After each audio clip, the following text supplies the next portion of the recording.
Muling naglabas ng kanyang statement si Jovit Valdivino matapos na dagsain ito ng bashers dahil sa paglalabas ng hinaing ng ina ng kanyang anak na si Shara Chavez kung anong klaseng karelasyon at ama ang singer. Sa kanyang Facebook account, sinabi ni Jovit na kalmado lang sila ng kanyang pamilya sa mapanirang mga post ni Shara at ayaw umano nilang magsalita pa upang hindi na lumaki ang nasabing issue.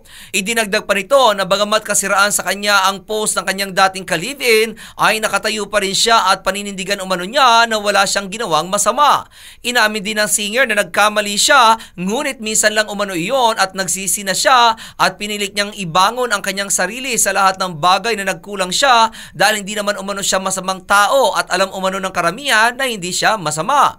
Ngunit kung maniniwala umano ang publiko sa naturang post ni Shara ay wala raw siyang magagawa dahil hindi naman umano niya hawak ang pag-iisip ng mga tao. Sa bandang huli ay nakiusap si Jovit na mag-isip muna ang mga tao bago siya husgahan dahil hindi umano batas ang mga ito para husgahan siya ng ganun-ganun na lamang.